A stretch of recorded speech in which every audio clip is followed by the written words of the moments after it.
Students, आज के इस वीडियो में हमें जीवाणु यानी कि बैक्टीरिया के बारे में समझेंगे।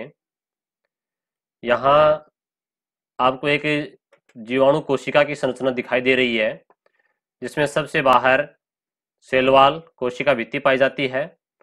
कोशिका भित्ति के अंदर सेल मेम्ब्रेन, जिसे कोशिका झिल्ली या प्लाज्मा झिल्ली भी कहते हैं, और अंदर जो तरल पदार्थ भरा होता है उसे साइटोप्लाज्म कहा जाता है। प्रत्येक जीव के अंदर उसका आनुवंशिक पदार्थ न्यूक्लिक अम्ल होता है। न्यूक्लिक अम्ल दो प्रकार का होता है, डीएनए और आरएनए। तो यहाँ बैक्टीरिया के अंदर, जीवाणु के अंदर डीएनए पाया जाता है, और जीवाणुओं के चारों तरफ यहाँ आपको ये फ्लैजिला, जिसको अपन कसाबिका कहते हैं, पाई जाती हैं। कुछ जीवाणु ऐसे होते हैं जिनमें कसाबिका नहीं भी पाई जाती हैं। कुछ जीवाणु में केवल एक कसाबिका ही होती है। कुछ जीवाणुओं के अंदर दोनों तरफ कसाबिकाएं, जैसे यहाँ मैंने इधर बना दी कसाबिकाएं, इधर भी हैं। कुछ बैक्टीरिया ऐसे होते हैं जिनके चारों तरफ ही कसाबिकाएं पाई जाती हैं। ठीक है, ऐसे चारों तरफ ये कसाबिकाएं पाई जाती हैं, जिन्हें पक्षमा भी कहते हैं। तो यहाँ हम जीवाणु के बारे में मैंने अलग अलग पॉइंट बनाए हैं कि अपन बैक्टीरिया के बारे में क्या क्या समझेंगे।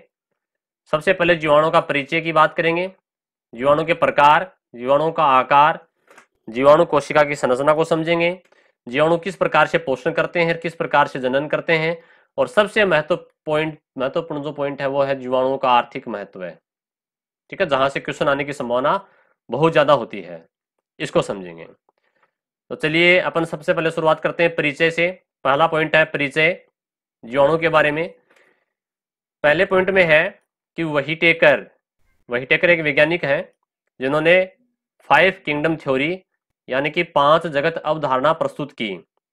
वहीटेकर ने सभी सजीवों को 5 जगतों में, 5 किंगडम में रखा है। उसमें सबसे पहला आता है मोनेरा, दूसरा है प्रोटिस्टा, फिर है फंजाई, प्लांटी और एनिमेलिया। इस प्रकार से 5 जगत हैं, तो इसे 5 जगत या 5 किंगडम कहते हैं। तो पहला ही क्वेश्चन ये बनता है कि जीवाणु जो है वो किस जगत के सजीव हैं। तो जीवाणुओं को मोनेरा जगत में रखा गया है। ठीक है, किसने रखा? वहीटेकर ने जो 5 किंगडम थ्योरी दी है। आगे देखिएगा, खास बात क्या है, जीवाणु जो होते हैं वो प्रोकैरियोटिक हैं। हम जानते हैं कि कोशिकाएं 2 प्रकार की होती हैं, प्रोकैरियोटिक कोशिकाएं, दूसरी यूकैरियोटिक कोशिकाएं।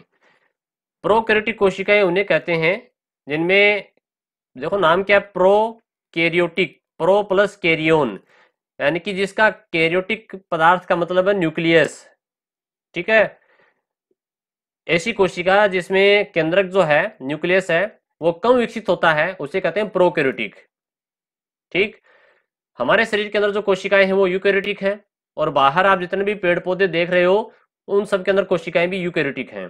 परंतु यहाँ अपन जीवाणुओं की बात करेंगे, जीवाणुओं के अंदर प्रोकैरियोटिक कोशिकाएं पाई जाती हैं, यानी कि इनकी कोशिकाओं में केंद्रक नहीं होता। देखिए यहाँ पर ये जो डीएनए है ये साइटोप्लाज्म के अंदर बिखरा पड़ा है, ये किसी एक कोशिका केंद्रक जो झिल्ली है उस झिल्ली के अंदर नहीं है। ठीक है, ये बाहर बिखरा पड़ा है। दूसरी बात यह है कि जितने भी जीवाणु सारे के सारे एक कोशिकीय हैं, यूनिसेलुलर हैं। ठीक है, तो यहां से 2-3 बातें जो इंपॉर्टेंट थी क्वेश्चन के रूप में आ सकती हैं कि बैक्टीरिया कैसे होते हैं, एक कोशिकीय यानी कि यूनिसेलुलर होते हैं, प्रोकैरियोटिक होते हैं, जगत मोनेरा में इनको रखा गया है। किसने रखा? वहीटेकर ने रखा। चलिए फिर बात करते हैं दूसरे पॉइंट की। जीवाणुओं की खोज हॉलैंड जो है कंट्री का नाम है, एंटोनी वॉन ल्यूवेनहॉक, आप केवल ल्यूवेनहॉक भी याद रख सकते हो, ल्यूवेनहॉक ने की थी। और जिस समय उन्होंने बैक्टीरिया की खोज की उनको जंतुक नाम दिया था। ठीक है, एनिमलक्यूल नाम दिया था, एनिमलक्यूल, इंग्लिश में इसको एनिमलक्यूल कहा, और इनको जंतुक नाम दिया था ल्यूवेनहॉक ने। अब जो ल्यूवेनहॉक है यही, इनको जीवाणु विज्ञान का जनक बोल दीजिए या पिता बोल दीजिए, फादर ऑफ बैक्टीरियोलॉजी कहा जाता है, क्योंकि इन्होंने जीवाणुओं के ऊपर खूब अध्ययन किया, इसलिए इनको फादर ऑफ बैक्टीरियोलॉजी या जीवाणु विज्ञान का जनक या जीवाणु विज्ञान का पिता भी कहा जाता है। चलिए, यह तो बात हुई सामान्य परिचय की। अब अपन बात करेंगे जीवाणु के प्रकार। देखिए, बैक्टीरिया जो है वो कई प्रकार के होते हैं, लेकिन यहाँ हमें सामान्यतः जो कंपटीशन एग्जाम्स के अंदर या फिर आप जो कक्षा 6 से लेकर के सीनियर क्लास तक आप पढ़ोगे तो उन बुक्स में आपको लगभग यही बैक्टीरिया मिलेंगे। तो सबसे पहले अपन बात कर रहे हैं आर्की बैक्टीरिया, जिन्हें हिंदी में आद्य जीवाणु भी कहते हैं। देखिए, आद्य का मतलब है बहुत ही पुराना, बहुत प्राचीन। ठीक है, तो पहला ही पॉइंट क्या है, आर्की बैक्टीरिया अति प्राचीनतम जीवाणु है, यानी कि पृथ्वी पर ये बहुत पुराने समय से पाए जाते हैं। इनको अति प्राचीनतम जीवाणु माना गया है। फिर दूसरा पॉइंट है, ये अत्यंत कठिन आवासों जैसे लवणीय क्षेत्र। लवणीय क्षेत्र का मतलब क्या है, ऐसी भूमि या ऐसा पानी जिसमें लवण की मात्रा, साल्ट की मात्रा बहुत ज्यादा है, वहां पाए जाते हैं, उन्हें कहते हैं हेलोफिल्स। ये गर्म झरनों में भी पाए जाते हैं जहां तापमान बहुत ज्यादा होता है, इन्हें कहते हैं थर्मो एसिडोफिल्स। थर्मो यानी कि थर्मस, थर्मल नाम पड़ा है गर्म झरने से, गर्म से, और एसिडोफिल्स यानी कि ये अम्लीय क्षेत्र में भी पाए जाते हैं। एवं कच्छ क्षेत्र, कच्छ क्षेत्र का मतलब दलदल वाला जो क्षेत्र है उस क्षेत्र में भी पाए जाते हैं, तो उन्हें कहते हैं मिथेनोजन। ठीक है, तो इस प्रकार से इनके 3 प्रकार हो गए, हेलोफिल्स, थर्मोएसिडोफिल्स और मिथेनोजन, जो कि आगे अगले पॉइंट में दोबारा आएगा कि आर्की बैक्टीरिया को मुख्य रूप से 3 प्रकार होते हैं, मेथेनोजेंस, हेलोफिल्स और थर्मोएसिडोफिल्स। फिर ये जो बैक्टीरिया है ये इतना तापमान जैसे गर्म झरनों में पाए जाते हैं, है ना, लवणीय क्षेत्र में पाए जाते हैं, तो इनकी क्या विशेषता है कि इनकी जो कोशिका भित्ति है, अगले पॉइंट में आ रहा है कि इनकी कोशिका भित्ति प्रोटीन युक्त पॉलीपेप्टाइड एवं पॉलीसेकेराइड की बनी होने से ये प्रतिकूल परिस्थितियों के अंदर जीवित रहते हैं। यानी कि ये क्वेश्चन बनता है कि आर्की बैक्टीरिया जो है वो प्रतिकूल परिस्थिति का मतलब बहुत ज्यादा टेम्परेचर, ठीक है ना, बहुत ज्यादा लवणीय क्षेत्र, उसके अंदर भी सर्वाइव कर रहे हैं, जीवित रह रहे हैं। तो इसके पीछे कारण क्या है, इनकी जो कोशिका भित्ति है वो प्रोटीन युक्त पॉलीपेप्टाइड या पॉलीसेकेराइड की बनी होने के कारण ये नष्ट नहीं होते हैं, अधिक तापमान को भी सहन कर सकते हैं। अब एक जो इंपॉर्टेंट एग्जाम्पल है वो मेथेनोजेंस वाले का एग्जाम्पल लिखा है यहाँ पे, देखिएगा। मिथेनोजन या इनको अपने रूमेनोकोकस भी कहते हैं। रूमेनोकोकस यानी कि जो रूमन, रूमन का मतलब ये है जो शाकाहारी जानवर होते हैं, ठीक है, शाकाहारी यानी कि जैसे गाय, भैंस, भेड़, बकरी, इन जानवरों के रूमन में, गाय भैंस का एग्जाम्पल यहाँ लिखा है कि आंत में, ठीक है ना, आंत का एक भाग है रूमन, शाकाहारी जंतुओं की आंत का भाग है रूमन, उसके अंदर ये बैक्टीरिया पाया जाता है। कौन सा, मिथेनोजन या रूमेनोकोकस बैक्टीरिया पाया जाता है, जो कि एक आर्की बैक्टीरिया है।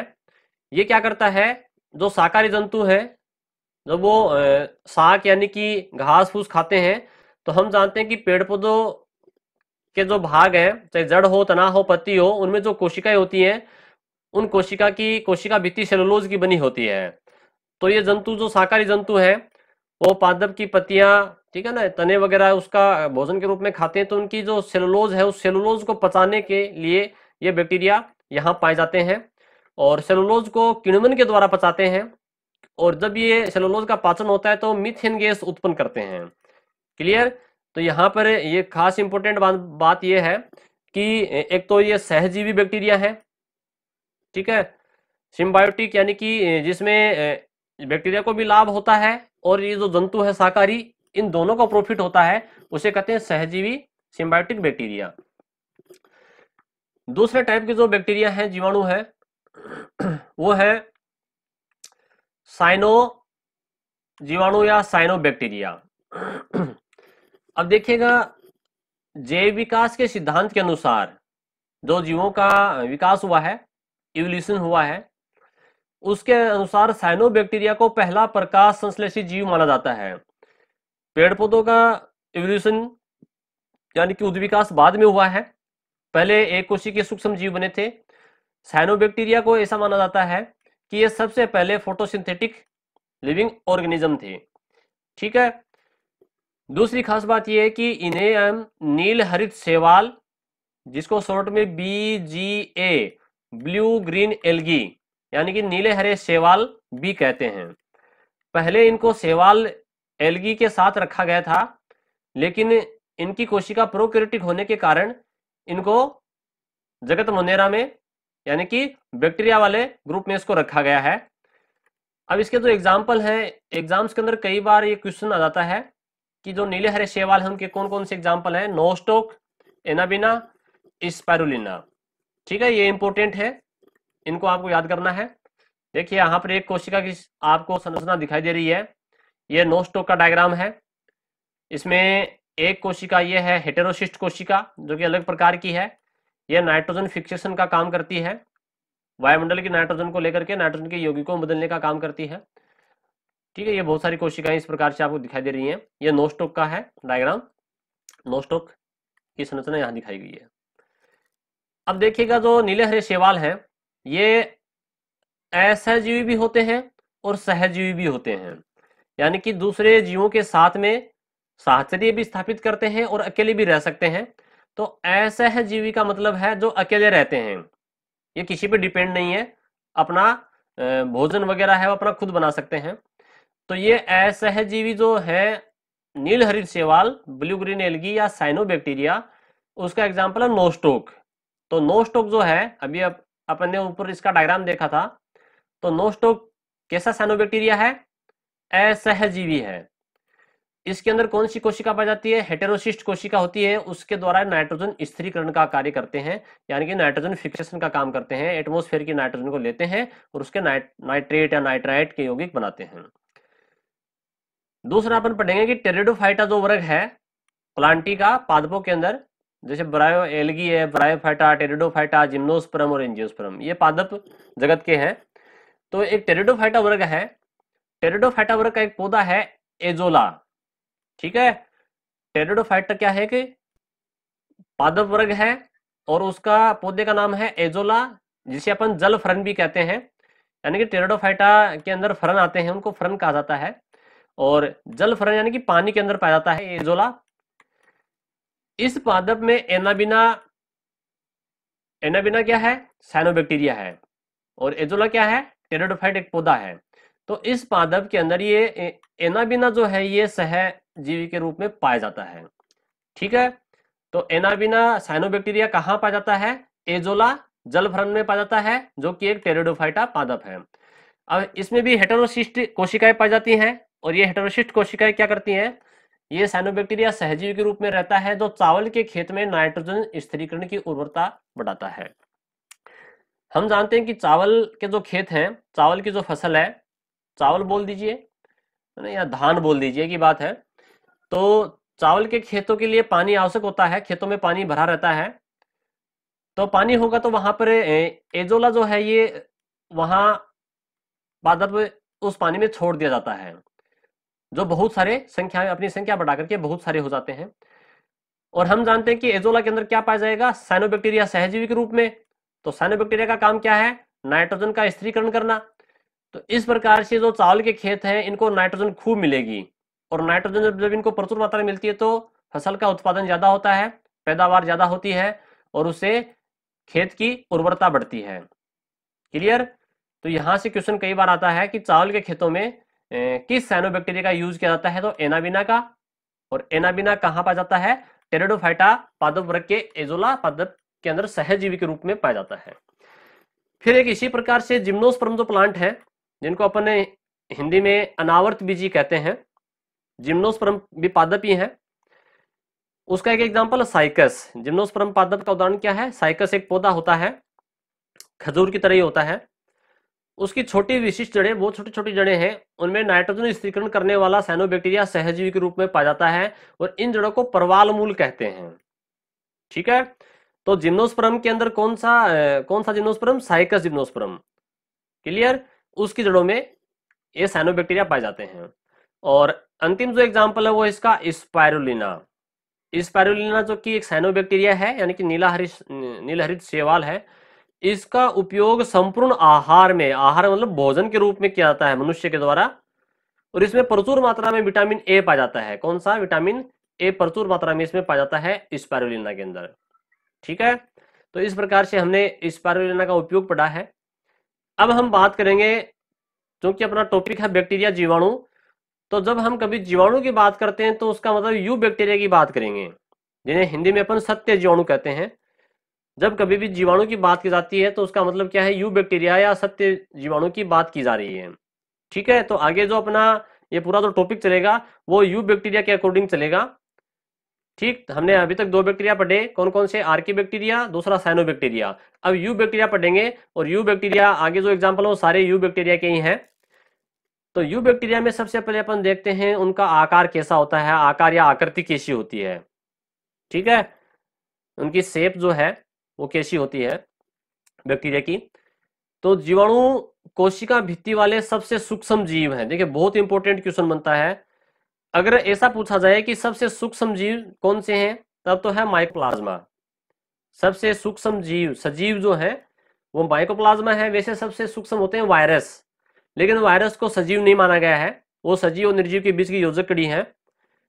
दूसरा क्वेश्चन बनता है कि सबसे सूक्ष्म जीव कौन से हैं, तो माइकोप्लाज्मा है, लेकिन उनके चारों तरफ कोशिका भित्ति नहीं पाई जाती है। यहां तीसरा क्वेश्चन ये बनता है कि कोशिका भित्ति वाला सबसे सूक्ष्म जीव कौन सा है, तो वो बैक्टीरिया है, जीवाणु है।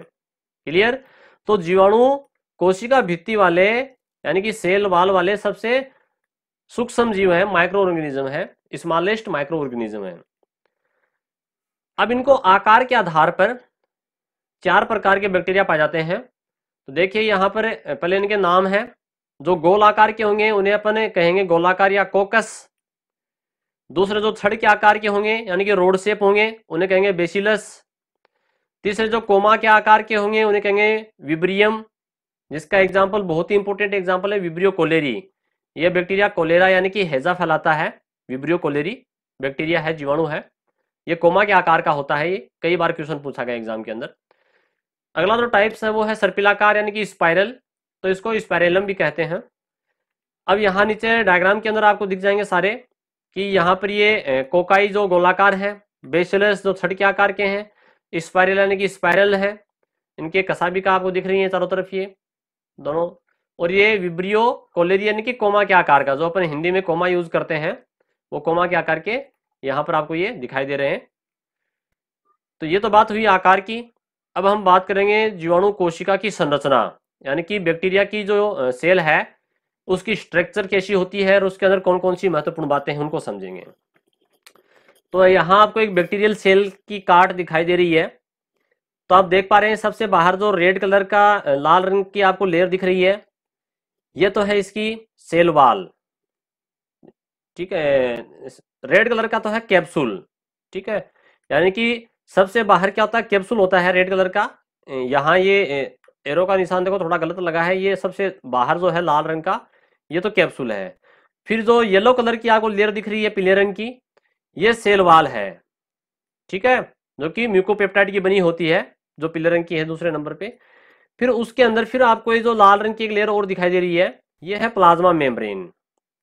ठीक है, इसी प्रकार से यहाँ देखिएगा इसके अंदर अपन ने पढ़ा था कि ये प्रोकैरियोटिक कोशिका है, यानी कि इसके अंदर केंद्रक विकसित नहीं होता है, यानी कि केंद्रक झिल्ली नहीं पाई जाती है। ये केंद्र के अंदर क्या होता है, डीएनए पाया जाता है, और यहाँ इसका डीएनए बिखरा हुआ होता है कोशिका द्रव्य के अंदर, किसी झिल्ली से आबद्ध नहीं है, घिरा हुआ नहीं है।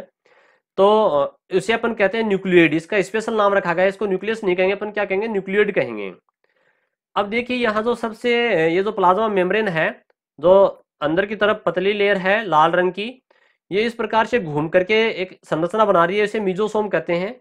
और मीजोसोम के द्वारा ही बैक्टीरिया श्वसन क्रिया करता है, क्योंकि हमारे शरीर के अंदर जो कोशिकाएं हैं उनमें तो माइटोकॉन्ड्रिया पाया जाता है, लेकिन ये प्रोकैरियोटिक कोशिकाएं हैं, प्रोकैरियोटिक कोशिकाओं के अंदर माइटोकॉन्ड्रिया जैसे कोशिकांग नहीं होते हैं। तो ये श्वसन किसके द्वारा करेंगे, मीजोसोम्स के द्वारा करेंगे। दूसरी खास बात यह कि इनमें राइबोसोम जो होता है वो 70S प्रकार का होता है, और यूकैरियोटिक जो कोशिका है उनमें राइबोसोम 80S प्रकार का होता है। परंतु यूकैरियोटिक कोशिकाओं के माइटोकॉन्ड्रिया और हरितलोक में 70S राइबोसोम भी पाया जाता है। यहाँ इसके अंदर जो तरल पदार्थ है इसे अपन साइटोप्लाज्म कहेंगे, और ये आपको बैक्टीरियल फ्लैजिला कसाबिका आपको दिखाई दे रही है। तो चलिए अपन नोट्स में क्या लिखा है उसको समझते हैं। जीवाणु में कोशिका भित्ति म्यूकोपेप्टाइड की बनी होती है, बहुत इंपॉर्टेंट है, किसकी बनी होती है, म्यूकोपेप्टाइड। और म्यूकोपेप्टाइड के अंदर क्या क्या है, म्यूरामिक एसिड, पेप्टिडोग्लाइकेन। ठीक है, यानी कि म्यूरामिक एसिड होता है, ये म्यू नाम पड़ा है म्यू, ठीक है ना, म्यूकोपेप्टाइड, तो म्यू का मतलब क्या है, म्यूरामिक एसिड पाया जाता है। क्लियर।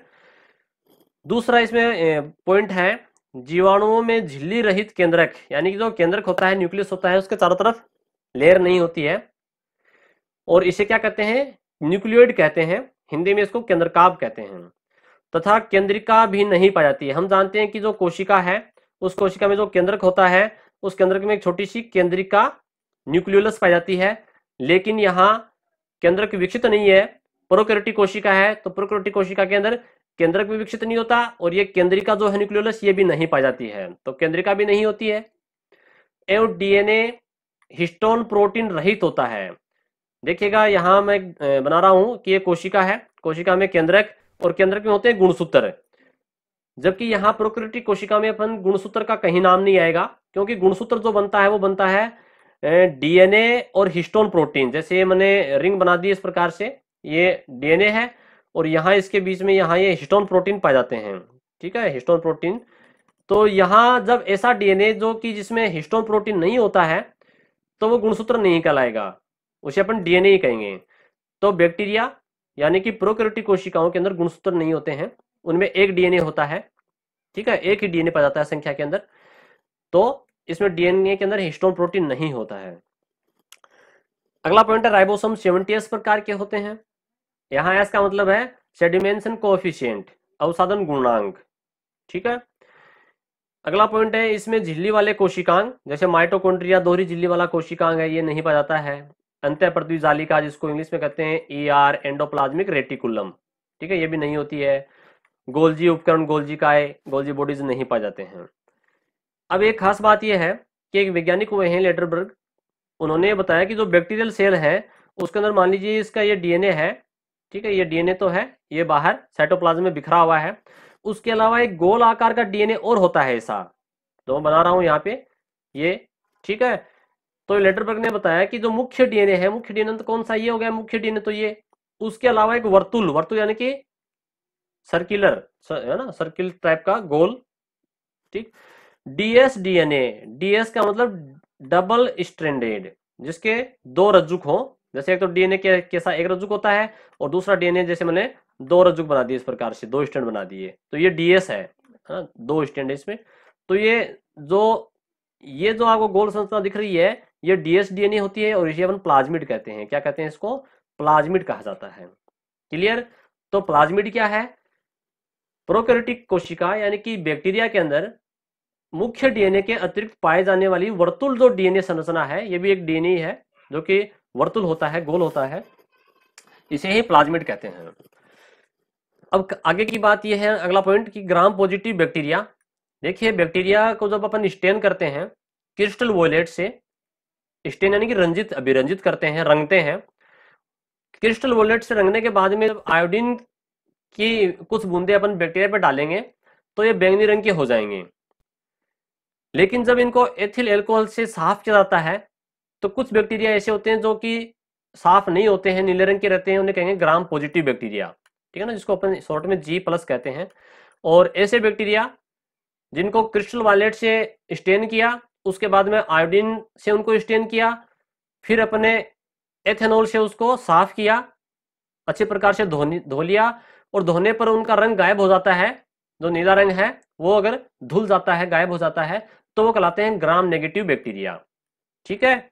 तो यहां ये बात कर रहा है कि ग्राम पॉजिटिव बैक्टीरिया में जीवध्रुवीय कला अंतर्वलित होकर जो प्लाज्मा मेम्ब्रेन है वो अंदर की तरफ घूम करके मीजोसोम बनाती है, जो माइटोकॉन्ड्रिया के अभाव में श्वसन का क्रिया स्थल है। अपन ने इसकी बात देखो डायग्राम में की थी, ये रहा, ये प्लाज्मा मेम्ब्रेन है इसकी, है ना, ये अंदर की तरफ इस प्रकार से लूप बना करके ये बना रही है मीजोसोम।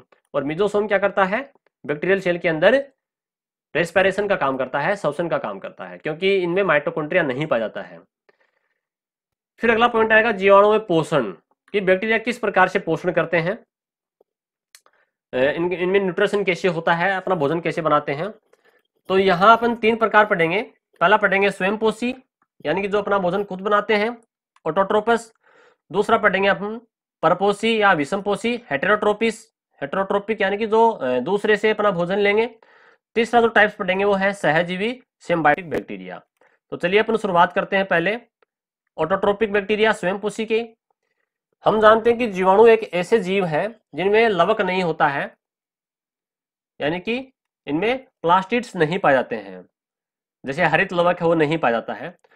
और ये कार्बनिक खाद्य का संश्लेषण कर सकते हैं, तो फिर ये इनके अंदर हरित लवक भी नहीं है, फिर भी ये फोटोसिंथेसिस ऑर्गन यानी कि क्लोरोप्लास्ट नहीं होने के बाद भी ये ऑर्गेनिक फूड मटेरियल कैसे बनाएंगे, उनका संश्लेषण कैसे करते हैं।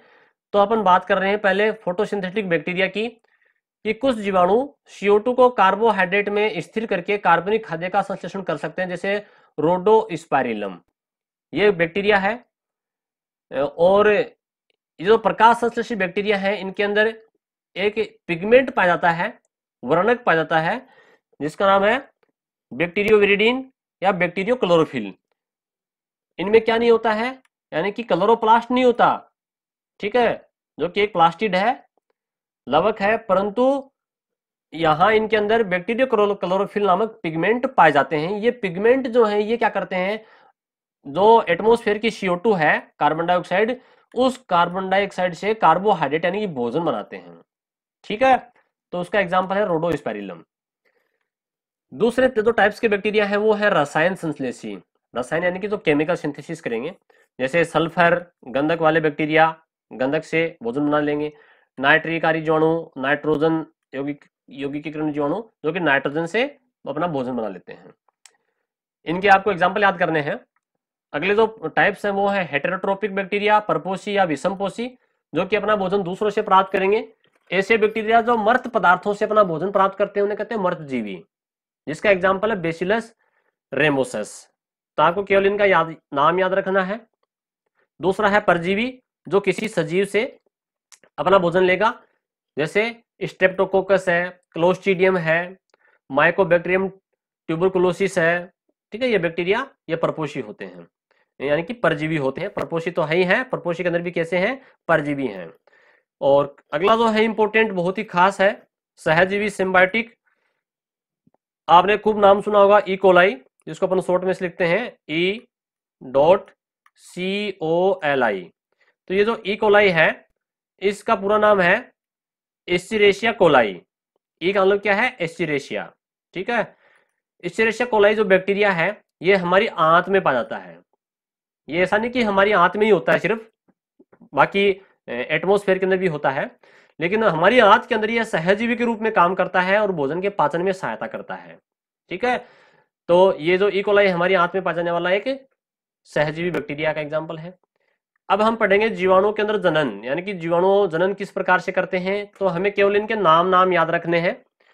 अक्सर एग्जाम के अंदर यहाँ से क्वेश्चन इस प्रकार से पूछ लिया जाता है कि जीवाणु के अंदर कौन सा एक लैंगिक पुनर्योजन का एग्जाम्पल है, उदाहरण है, या लैंगिक जनन कौन सा है और कायिक जनन कौन सा है। तो हम जानते हैं कि जीवाणु है वो स्वतंत्र प्रजनन कर सकते हैं, यानी कि किसी के दूसरे पर निर्भर नहीं है, स्वतंत्र प्रजनन कर सकते हैं। जबकि जो वायरस है, बैक्टीरिया है, सॉरी वायरस या विषाणु है, वो प्रजनन के लिए या गुणन के लिए सजीव कोशिका पे निर्भर होते हैं, जबकि बैक्टीरिया स्वतंत्र प्रजनन कर सकते हैं। इनमें 3 प्रकार से रिप्रोडक्शन होता है। पहला है कायिक, कायिक में द्विखंडन द्वारा और मुकुलन द्वारा। यहाँ देखिए डायग्राम के अंदर आपको द्विखंडन यानी कि एक बैक्टीरिया से 2 बैक्टीरिया बन रहे हैं, तो ये द्विखंडन का एग्जाम्पल है, और मुकुलन ये भी कायिक का एग्जाम्पल है। दूसरा है अलैंगिक के अंदर अंतः बीजाणु और कोनिडिया द्वारा करेंगे। तीसरा जो लैंगिक पुनर्योजन बोल दीजिए या फिर आनुवंशिक पुनर्योजन बोल दीजिए, ठीक है, सेक्सुअल रिकॉम्बिनेशन या जेनेटिक रिकॉम्बिनेशन कहते हैं। इनके अंदर 3 प्रकार से होता है, रूपांतरण, पराक्रमण और संयुग्मन। आपको केवल नाम याद रखने हैं, हायर क्लासेस के अंदर इनके बारे में डिटेल से अपन पढ़ते हैं। अब देखिएगा यहाँ पर जो सबसे इंपॉर्टेंट जो इस पार्ट का दूसरा भाग है इस टॉपिक का अपना, वो है इकोनॉमिक इंपोर्टेंस ऑफ बैक्टीरिया, जीवाणुओं का आर्थिक महत्व है। यहां से अक्सर क्वेश्चन एग्जाम के अंदर, कंपटीशन एग्जाम्स के अंदर आने की संभावना बहुत ज्यादा होती है। तो अपन बात करेंगे कौन से बैक्टीरिया, पहले लाभकारी जो बेनिफिशियल है, फिर अपन बात करेंगे हार्मफुल जो अपने लिए हानिकारक है, नुकसानदायक है। तो चलिए अपन पहले बात करते हैं लाभकारी जीवाणुओं की। तो बैक्टीरिया हमारे लिए कहाँ कहाँ का उपयोगी है। पहला है जीवाणुओं का औद्योगिक महत्व है, यानी कि इंडस्ट्रियल इंपोर्टेंस क्या है। एक तो डेयरी उद्योग में भोजन प्राप्ति के लिए करते हैं। जैसे योगहट बनाने में, योगहट एक प्रकार का दही है, ये बनाने में किया जाता है। और इसके लिए कौन सा बैक्टीरिया काम में लेते हैं? Streptococcus thermophilus. ठीक है, तो आपको देखो यहाँ पर ये सीधे नाम याद रखने हैं और इनको आपको याद करना पड़ेगा। इनके लिए आप अपनी ट्रिक बना सकते हैं सिंपल, जिससे आप याद रख सको। दूसरा है दूध से दही बनाने में, अपन घरों में दूध से दही बनाते हैं, तो उसके लिए स्ट्रेप्टोकोकस लैक्टिस बैक्टीरिया भी काम आता है, स्ट्रेप्टोकोकस लैक्टोबैसिलस भी काम आता है। देखो लैक्टिस से आपको याद रह जाएगा क्योंकि दूध में लैक्टोज शर्करा होती है जो कि लैक्टिक एसिड में बदल जाती है, तो लैक्टिस दूध की बात कर रहा है। स्ट्रेप्टोकोकस लैक्टोबैसिलस, तीसरा है लैक्टोबैसिलस केशियाई, ठीक है, और अगला है लैक्टोबैसिलस एसिडोफिलस। एसिड यानी कि एसिड, लैक्टिक एसिड है ना, तो उससे याद रख सकते हो आप अपनी ट्रिक बना करके। ये बैक्टीरिया, इतने सारे बैक्टीरिया जो है दूध से दही बनाने में काम में आते हैं। होटल वगैरह के अंदर जो है वो इनके लिए अलग से बैक्टीरिया, इन बैक्टीरियल की टेबलेट्स आती हैं जो कि अपन दूध में डाल देते हैं और जिससे दही बन जाता है, तो इन्हीं बैक्टीरियाज का यूज किया जाता है। अगला पॉइंट है जीवाणुओं का कृषि में महत्व है, यानी कि बैक्टीरियल यूज इन एग्रीकल्चर। देखिए कृषि में इस किस प्रकार से महत्व है, उसका एक ही पॉइंट है सबसे इंपॉर्टेंट, नाइट्रोजन स्थिरीकरण, नाइट्रोजन फिक्सेशन का काम करते हैं। हम जानते हैं कि जितने भी प्लांट्स हैं, पौधे हैं, उनको ग्रोथ के लिए नाइट्रोजन चाहिए और वो नाइट्रोजन अपने पत्तियों के अंदर जो रंध्र है, स्टोमेटा है, उनसे प्राप्त नहीं कर सकते। ठीक है, तो नाइट्रोजन को ये नाइट्रोजन के यौगिकों में बदलेंगे। और हम ये भी जानते हैं कि वायुमंडल के अंदर 78% जो है वो नाइट्रोजन है, लेकिन पौधे डायरेक्टली इसका यूज नहीं कर सकते।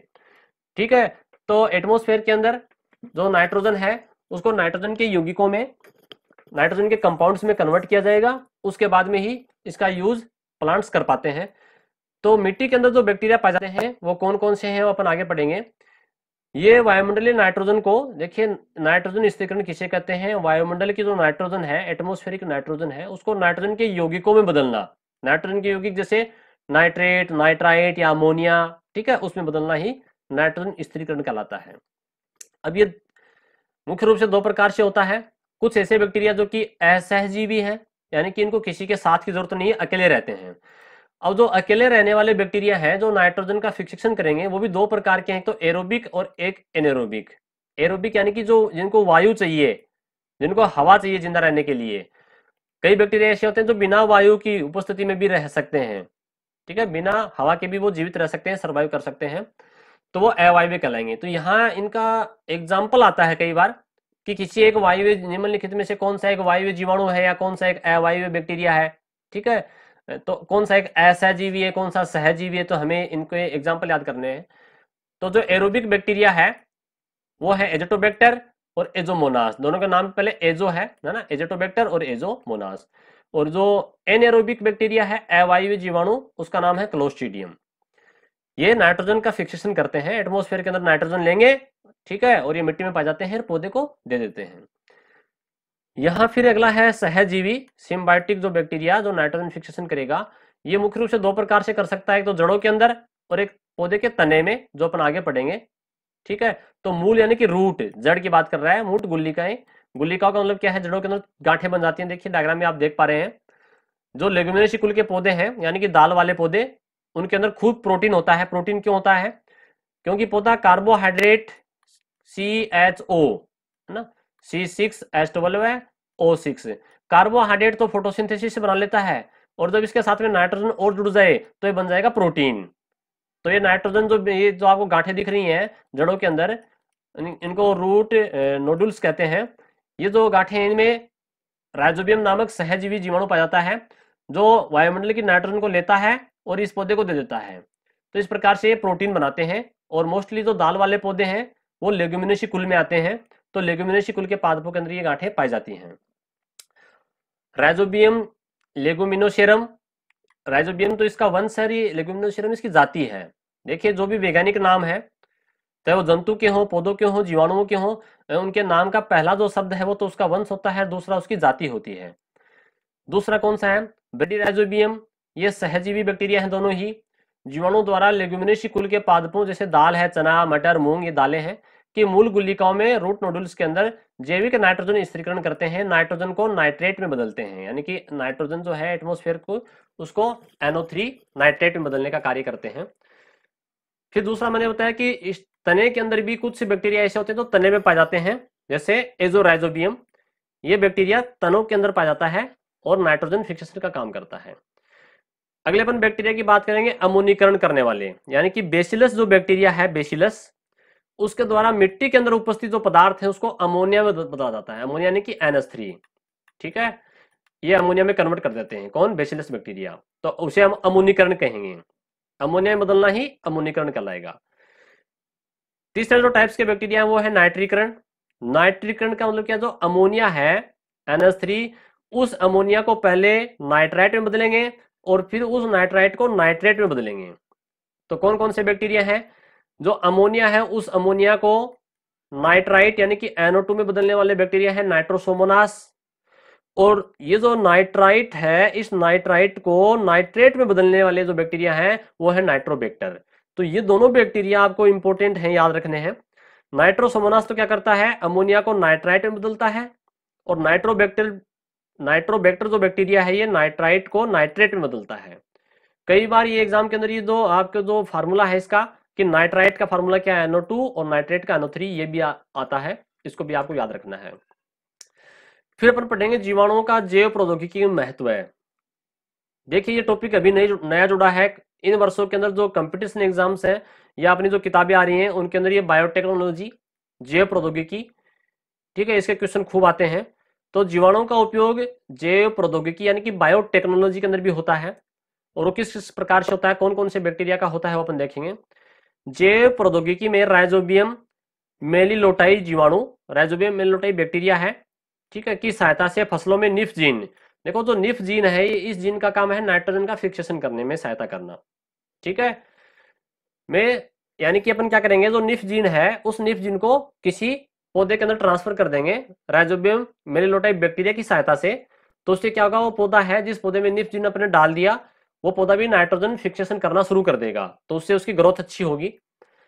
आनुवंशिक अभियांत्रिकी यानी कि जेनेटिक इंजीनियरिंग, जेनेटिक इंजीनियरिंग के द्वारा जो पौधे तैयार किए जाते हैं, जंतु तैयार किए जाते हैं, उन्हें कहते हैं GMO, जेनेटिकली मॉडिफाइड ऑर्गेनिज्म, यानी कि ऐसा जीव जिसके अंदर किसी दूसरे जीव का DNA का टुकड़ा आपने डाल दिया, ठीक है, कोई एक पौधा है और उस पौधे के अपने जो जीन है उसके अंदर किसी दूसरे अन्य पौधे या जंतु का जीन उसमें अपने ट्रांसफर कर दिया उस पौधे में, तो पौधा क्या कहलाएगा, जेनेटिकली मॉडिफाइड ऑर्गेनिज्म, आनुवंशिक रूपांतरित जीव, क्योंकि उसका खुद का जो जेनेटिक मटेरियल है DNA है उसमें दूसरे किसी जीव का DNA और जुड़ चुका है। DNA के टुकड़े को ही जीन कहते हैं, part of a DNA is known as gene. तो यहां देखिए सबसे इंपॉर्टेंट जो एग्जांपल आ रहा है वो ई कोलाई बैक्टीरिया। देखिए ई कोलाई जो बैक्टीरिया थोड़ी देर पहले अपन ने बात की थी, मानव आंत्र के अंदर सहजीवी के रूप में पाया जाता है। ये ई कोलाई बैक्टीरिया के अंदर क्या करते हैं, जैसे मान लीजिए ई कोलाई बैक्टीरिया है और ये इसका प्लाज्मिड है, ये इसका DNA है, तो हमने क्या किया कि ये जो ई कोलाई बैक्टीरिया है इसके अंदर इंसुलिन बनाने वाला जीन जो है, मान लीजिए ये एक DNA का टुकड़ा है, DNA है, और इसका यहां से यहां मैंने टुकड़ा काट लिया जो कि इंसुलिन हार्मोन बनाता है, ये इसे जीन कहेंगे।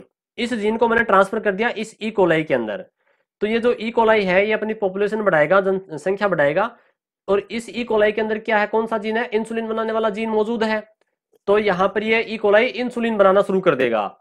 तो हमने कृत्रिम इंसुलिन बना लिया, किसके लिए, जो पेशेंट हैं डायबिटीज के, मधुमेह के जो रोगी हैं उनके लिए, उनको बाहर से इंसुलिन दिया जाता है, क्योंकि उनकी जो अग्नाशय ग्रंथि है, पेनक्रियास जो ग्लैंड है, वो सफिशिएंट मात्रा के अंदर इंसुलिन नहीं बना पाती है।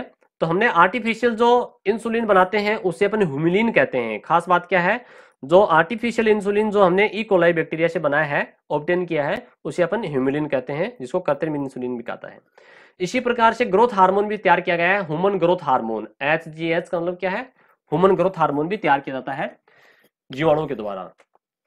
एक बैक्टीरिया है जिसका नाम है बैसिलस थुरिनजेनेसिस, शॉर्ट में कहते हैं उसको BT, क्या कहते हैं, BT, बी का मतलब बैसिलस, टी का मतलब थुरिनजेनेसिस। इसके अंदर एक जीन होता है जो कि विष का संश्लेषण करता है, यानी कि टॉक्सिन बनाता है, एक पॉइजन बनाता है, जहर बनाता है।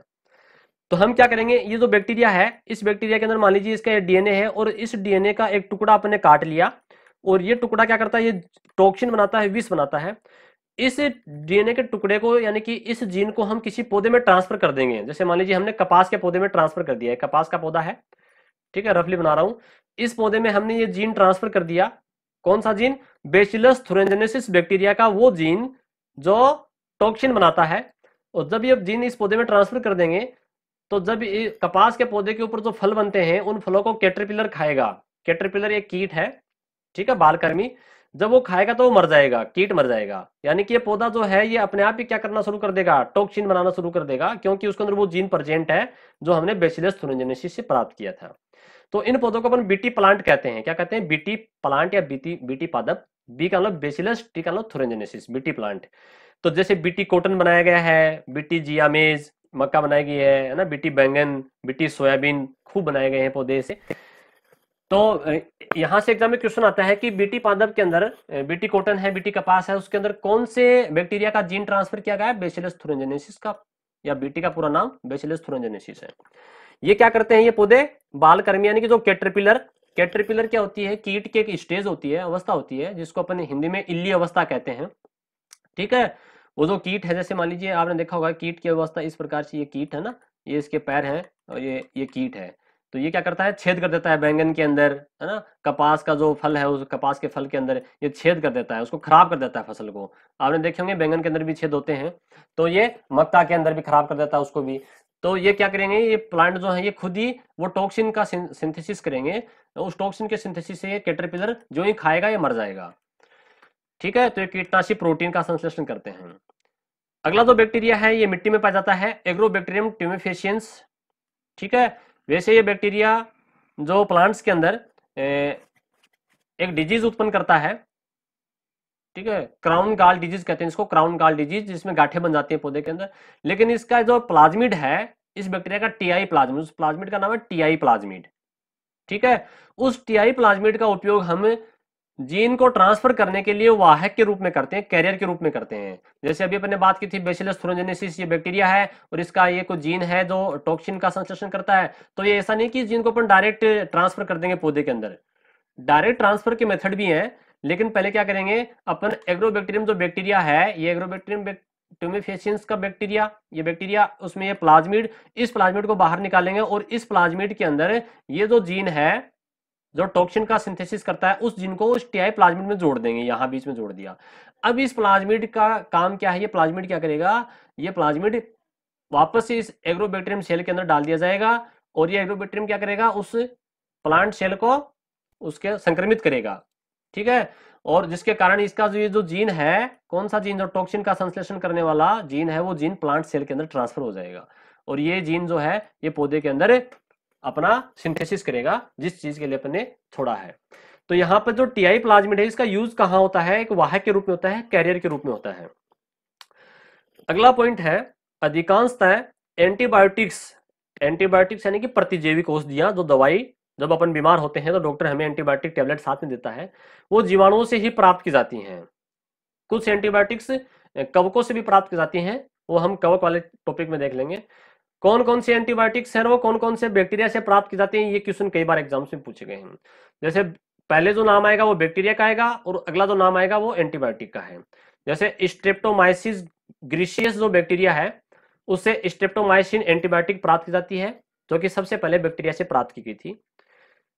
अब ये शॉर्ट में लिख दिया मैंने स्ट्रे, स्ट्रे का मतलब क्या है? स्ट्रेप्टोमाइसिस। स्ट्रेटेक्सोस जो बैक्टीरिया है ये टेट्रासाइक्लिन एंटीबायोटिक इससे ऑब्टेन करते हैं, प्राप्त करते हैं। इसी प्रकार से स्ट्रेप्टोमाइसिस एरिथ्रियम से एरिथ्रियमाइसिन, एरिथ्रोमाइसिन जो एंटीबायोटिक है औषधि प्राप्त करते हैं। और एक बैक्टीरिया है एंथ्रेकोइड बेसिलाई, इससे रोग प्रतिरोधक दवाइयां, औषधियां तैयार की जाती हैं। अब बैक्टीरिया के अदर जो यूजेस हैं उसके अंदर एक तो है क्लोस्ट्रीडियम ब्यूटिलिकम। क्लोस्ट्रीडियम ब्यूटिलिकम से अपन विटामिन B2 प्राप्त करते हैं। B2 को रासायनिक जो नाम है वो है राइबोफ्लेविन, ये प्राप्त करते हैं। एक बैक्टीरिया है जेंथोमोनास कैम्पेस्ट्रिस, जेंथोमोनास कैम्पेस्ट्रिस, इससे इसका उपयोग टूथपेस्ट बनाने में करते हैं। टूथपेस्ट जो कि हम दांत साफ करते हैं वो पेस्ट बनाने में इस बैक्टीरिया का यूज किया जाता है। उसके अलावा बैक्टीरिया का यूज चाय की पत्तियों को महक युक्त बनाने के लिए, चाय की पत्ती में जो महक आती है, जो सुगंध आती है, उसके लिए बैक्टीरिया के किण्वन से तैयार की जाती हैं। और जीवाणुओं का उपयोग जो है वो एल्कोहल बनाने में, चमड़े के शोधन में, तंबाकू की पत्तियों को पकाने में भी किया जाता है। ये इस प्रकार से हमने यहाँ तो पढ़ा था पहले यूजफुल बैक्टीरिया, अब पढ़ेंगे हार्मफुल बैक्टीरिया, अलाभकारी जीवाणु, जिनसे हमें नुकसान है, जो हमारे लिए हानिकारक है। तो यहाँ हम 3 पॉइंट में पढ़ेंगे। पहला तो प्लांट्स के अंदर कौन कौन से रोग फैलाते हैं बैक्टीरिया, दूसरा एनिमल में कौन कौन से फैलाते हैं, तीसरा मनुष्य के अंदर कौन कौन से रोग फैलाते हैं। तो यहाँ मोस्टली पहले बात करेंगे प्लांट्स के अंदर रोग फैलाने वाले बैक्टीरिया कौन कौन से हैं। ज़ैंथोमोनास सिट्राई, देखो नाम क्या, सिट्राई, ये सिट्रेसी जो कुल है, सिट्रेसी फैमिली है, जिसमें सिट्रिक एसिड होता है, जैसे नींबू है, संतरा है, मौसमी, किन्नू, माल्टा, है ना, ये सब इनमें सिट्रिक एसिड पाया जाता है, खट्टे होते हैं सिट्रिक एसिड के कारण, तो ये सिट्राई नाम पड़ गया इसका। तो नींबू के अंदर एक रोग होता है जिसका नाम है सिट्रस कैंकर, ठीक है, नींबू का जो फल है वो खराब हो जाता है, पत्तियां भी खराब हो जाती हैं। उसी प्रकार से ज़ैंथोमोनास ओराइजी, ये जो बैक्टीरिया है चावल में अंगमारी रोग फैलाता है, ठीक है ना। और देखो ओराइजी जो नाम है उसको याद कर सकते हो, चावल का जो वैज्ञानिक नाम है वो है ओराइजा सेटाइवा, ठीक है, तो ओराइजा सेटाइवा से नाम पड़ गया ओराइजी। कई जीवाणु ऐसे हैं जो सेव के अंदर, नाशपाती में, चावल में, है ना, अंगमारी रोग फैलाते हैं। जैसे चावल की बात हो अभी ऊपर की थी अपन ने, अंगमारी, जिसको अपन इंग्लिश में ब्लाइट्स कहते हैं। इसमें होता क्या है, अंगमारी किसे कहते हैं, इसमें जो प्लांट्स की जो मर्दुत कोशिकाएं हैं, मर्दुत कोशिकाएं जो जीवित कोशिकाएं हैं वो मर जाती हैं। मर्दुत कोशिकाएं कहते हैं जो जीवित कोशिकाएं जो बार बार सेल डिवीजन करती हैं, अगर वो कोशिकाएं मर जाएंगी तो पौधे का वो अंग मर जाएगा, ठीक है, तो इसलिए उसको अंगमारी कहते हैं। जैसे ज़ैंथोमोनास ओराइजी जो है वो चावल के अंदर अंगमारी रोग उत्पन्न करता है। उसी प्रकार से कई बैक्टीरिया ऐसे हैं जो आलू के अंदर, खीरा में, खीरा ककड़ी, और बैंगन के अंदर मलानी यानी कि विल्ट्स, मलानी का मतलब मुरझाना, पौधे मुरझा जाते हैं। क्यों मुरझा जाएंगे, क्योंकि पौधे के अंदर जो जल का ट्रांसफर ऊपर हो रहा है स्टेम से, रूट से, है ना, ऊपर की तरफ पानी जा रहा है, वो जाता है जाइलम के द्वारा। किसके द्वारा, जाइलम से जल ऊपर पहुंचता है। तो जाइलम की जो वाहिकाएं हैं वो ब्लॉक हो जाती हैं। ये बैक्टीरिया क्या करते हैं, जो जल को, वाटर को ट्रांसपोर्ट करने वाले जो जाइलम वेस्कुलर बंडल है, वेस्कुलर टिश्यूज हैं सहवनी ऊतक, उनको ब्लॉक कर देंगे, उनकी वाहिकाओं को ब्लॉक कर देते हैं, जिससे पानी ऊपर नहीं पहुंचेगा, और पानी ऊपर नहीं पहुंचेगा तो पौधे के अंदर विल्ट्स आ जाएगा, यानी कि मलानी आ जाएगी, पौधा मुरझा जाएगा, ठीक है ना, और नष्ट हो जाएगा। फिर अपन बात करेंगे bacterial disease in animals, bacteria के द्वारा एनिमल्स के अंदर कौन कौन सी डिजीज होती हैं।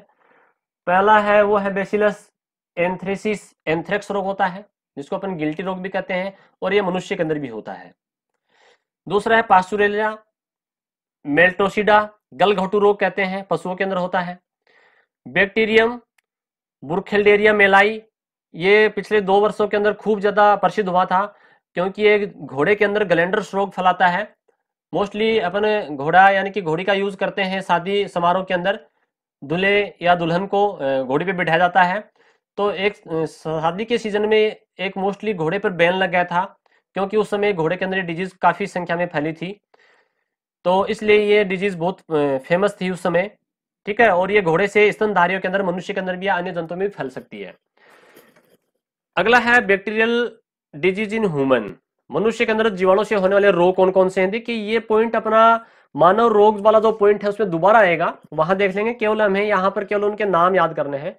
पहला है विब्रियो कोलेरी बैक्टीरिया, जो हेजा या कोलेरा रोग फैलाता है।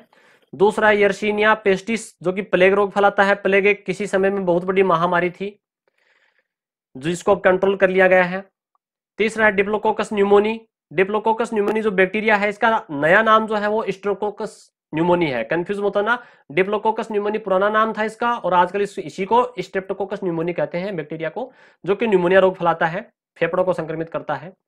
माइकोबैक्टीरियम लेप्री, जो कुष्ठ रोग या कोड रोग फैलाता है। माइकोबैक्टीरियम ट्यूबरकुलोसिस, जो कि टीबी रोग, जिसे क्षय या तपेदिक भी कहते हैं। साल्मोनेला टाइफी के द्वारा टाइफाइड या मोतीजरा रोग होता है। इसी प्रकार से क्लोस्ट्रिडियम टिटेनी के द्वारा टिटनस रोग होता है, जिसे लोग जा रोग कहते हैं, जबड़े जो है वो जकड़ जाते हैं। नाइजीरिया गोनेरी, जिसको गोनोकोकाई भी कहते हैं बैक्टीरिया को, इसके द्वारा सुजाक या गोनेरिया रोग होता है, इसे एसटीडी डिजीज कहते हैं। ऐसी डिजीज जो सेक्सुअली ट्रांसमिटेड डिजीज होती है उनको एसटीडी शॉर्ट में, ये फुल फॉर्म कई बार पूछी गई है। एसटीडी का पूरा नाम क्या है, सेक्सुअली ट्रांसमिटेड डिजीज, ऐसी डिजीज जो सेक्स करने के दौरान एक स्त्री से पुरुष के अंदर आपस में ट्रांसफर होती हैं, उन्हें सेक्सुअली ट्रांसमिटेड डिजीज कहते हैं, या वीडी भी कहते हैं शॉर्ट में। अगला जो रोग है वो है, बैक्टीरिया है वो है ट्रिपोनेमा प्लिडम, जिससे सिफिलिस या आंतक रोग होता है, ये भी एक एसटीडी डिजीज है, सेक्सुअल ट्रांसमिटेड डिजीज है। ई कोलाई से दस्त या पेचिस रोग भी होता है, जिसे डायरिया भी कहते हैं। कॉर्निबैक्टीरियम डिप्थीरिया, जिसे डिप्थीरिया गलघटू रोग कहा जाता है। परटूसिस बैक्टीरिया के द्वारा कोकर खांसी या काली खांसी जिसे कहा जाता है, ये रोग होता है। इसी प्रकार से हेलिकोबैक्टर पायलोरी, देखिए क्या बहुत इंपॉर्टेंट क्वेश्चन आ रहा है, हेलिकोबैक्टर पायलोरी, इसके द्वारा हमारा जो स्टोमक है, जैसे ये अपना स्टोमक बना रहा हूं मैं, आमाशय, ठीक है, ये आमाशय के आगे ग्रहणी है, छोटी आंत। पहले ऐसा माना जाता था कि एसिडिटी की प्रॉब्लम जिन व्यक्ति में होती है उनके अंदर HCl बहुत ज्यादा बनता है, जिसके कारण एसिडिटी होती है, क्योंकि HCl अम्ल है जो कि एसिडिटी की मात्रा को बढ़ा देगा। लेकिन उसके बाद में कुछ वैज्ञानिकों ने ये खोज की कि हेलिकोबैक्टर पायलोरी जो बैक्टीरिया है, ये हमारे इस आमाशय के अंदर स्टोमक में पाया जाता है, जो कि बहुत अधिक मात्रा में एसिड रिलीज करता है, एसिड बनाता है, और उसी के कारण अल्सर रोग होता है, उसे ही पेप्टिक व्रण कहते हैं। ठीक है, तो स्टोमिक अल्सर का कारण क्या है, हेलिकोबैक्टर पायलोरी जो बैक्टीरिया है वो होता है। और एक होता है अपने चेहरे पे जो मुहासे होते हैं, ये होता है स्टेफाइलोकोकाई बैक्टीरिया के कारण। चलिए फिर अपन बात करते हैं फूड पॉइजनिंग की, खाद्य विषाक्तता जिसको कहते हैं। भोजन खराब होने के कारण आपने कई बार पेपर वगैरह में, न्यूज़पेपर में या टीवी में सुना होगा, फूड पॉइजनिंग के कारण इतने व्यक्ति बीमार हो गए। तो ये फूड पॉइजनिंग ये बैक्टीरिया के कारण होता है। साल्मोनेला टाइफ्यूरियम नामक बैक्टीरिया, दूसरा है क्लोस्ट्रीडियम बोटुलिनम। देखो याद रखिएगा, बोटुलिनम है, क्लोस्ट्रीडियम बोटुलिनम जीवाणु के द्वारा फूड पॉइजनिंग होती है, जिसको बोटुलिज्म कहते हैं। ठीक है, बोटुलिनम से नाम पड़ गया बोटुलिज्म, जिससे उल्टी दस्त होती है। ये क्लोस्ट्रीडियम बोटुलिनम जो है, ऐसा ही नाम आपने थोड़ी देर पहले ऊपर जरूर सुना था, हमने पढ़ा था। देखो ये रहा क्लोस्ट्रीडियम ब्यूटिलिकम, ये ब्यूटिलिकम है, थोड़ा सा डिफरेंस है। ठीक है, बुक्स में कई जगह गलत छपा हुआ है। तो ये ब्यूटिलिकम से तो अपन विटामिन B12 B2 प्राप्त करते हैं, ये B2 है, राइबोफ्लेविन। ठीक है, और दूसरा जो बैक्टीरिया अपन बात कर रहे हैं, ये है क्लोस्ट्रीडियम बोटुलिनम, जो कि बोटुलिज्म फूड पॉइजनिंग का कारण है। और विनाइट्रीकरण, जो नाइट्रीकरण जो अपने पढ़ा था, नाइट्रिफिकेशन, उसका डीनाइट्रिफिकेशन यानी कि उल्टा होना। कुछ बैक्टीरिया ऐसे होते हैं जो मिट्टी के अंदर उपस्थित होते हैं, और वो नाइट्रोजन के जो नाइट्रेट है या नाइट्रोजन के जो यौगिक है NO2 NO3, उनको वापस नाइट्रोजन में बदल देते हैं। जब नाइट्रोजन के जो कंपाउंड्स हैं वो वापस नाइट्रोजन में कन्वर्ट हो जाएंगे, तो मिट्टी की उर्वरा शक्ति कमजोर हो जाएगी। इस प्रकार से एक प्रकार से हार्मफुल बैक्टीरिया है, जैसे बेसिलस डीनाइट्रिफिकेंस बैक्टीरिया या थायोबैसिलस डीनाइट्रिफिकेंस बैक्टीरिया। नाम के पहले क्या जुड़ गया, डीनाइट्रिफिकेंस, यानी कि जो नाइट्रेट या नाइट्राइट को वापस नाइट्रोजन में कन्वर्ट कर देते हैं, उनको कहते हैं डीनाइट्रिफिकेशन। ठीक है, तो इस प्रकार से हमने इस वीडियो के अंदर विस्तार से बैक्टीरिया के बारे में समझा। बैक्टीरिया से आने वाले जितने भी क्वेश्चंस हैं वो सारे इस वीडियो में कवर हो जाएंगे। इसके अलावा आपको और कुछ भी पढ़ने की आवश्यकता नहीं है। धन्यवाद।